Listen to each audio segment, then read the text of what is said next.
ხანაში უკვე სუფევს სრულიად განუკითხაობა ყველა მხრივ. სასამართლოს ხო ხედავთ სასამართლოში რა ხდება და რანაირი სასამართლო არის დღეს საქართველოში, რომელიც აღარ ექვემდებარება არც ერთ სტანდარტს, გარდა იმას, რომ ასრულებს და ბოლომდე ასრულებს ძალაუფლების ყველა მითითებას. ამას ემატება დღეს ის, რაც გავიგეთ, ციხეში თუ რა პირობები არის შექმნილი იმ ადამიანებისთვის, რომელიც დღეს არიან მსხვერპლი ამ ძალაუფლების, ამ რეჟიმის. გიორგი ბაჩიაშვილის სიტუაცია დღეს არის საგანგაშო. მიუღებელი არის, რომ არ იყოს დაცული ციხეში ის ელემენტალური ფორმები, რაც ნებისმიერ ქვეყანაში ითვლება როგორც ოდნავ მაინც დემოკრატიის სტანდარტები. ჩვენ აქ აღარა ვართ.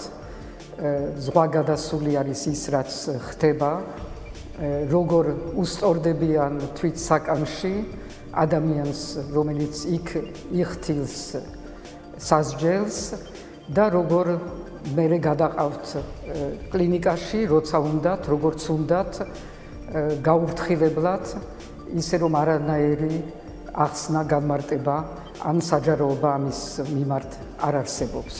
ეს არის დარღვევა ყველა ადამიანის უფლებების. არ ვიცი, სად არის სახალხო დამცველი, რამდენად მოახდინა რეაგირება ამ ყველაფერზე, ალბათ აღარც, იმიტომ რომ ეს ინსტიტუციაც უკვე აღარ ასრულებს ბოლომდე თავის მოვალეობას.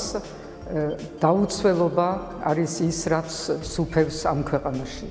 და მინდა ყველას გავახსენო ის ფაქტი, რომ სწორედ ამ უსასტიკეს მოქმედებების გამო და ამ უსამართლო მოქცევის გამო ციხეებში, სწორედ ამითი და ამის გამო დამთავრდა წინა რეჟიმი. ამიტომ ყველამ უნდა იცოდეს, რომ პასუხისგებლობა ამ ყველაფერზე ბოლომდე იქნება იმათი, ვინც არამხოლოდ ბრძანებებს იძლევა, არამედ ასევე იმათი, ვინც ასრულებს ამ ბრძანებებს, გავუკითხავთ და მზად არის, რომ უსასტიკეს ქცევაში მიიღოს მონაწილეობა.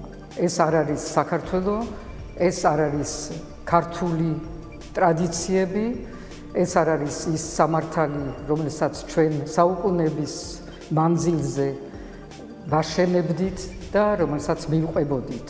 ეს არის სხვა რეჟიმი, ეს არის უკვე სხვა ქვეყანა და ამას არ შევეგუებით არც ერთ წუთს და დრო არის, რომ საზოგადოებამ, ვრცელ საზოგადოებამ დაინახოს ის, რაც ხდება, სხვაგან არ იყურებოდეს, იმიტომ რომ ეს ის არის, რაც ჩვენ ყველას გვეხება დღეს და ხვალ. მაშასე ასეთი იყო სალომე ზურაბიშვილის გამოხმაურება და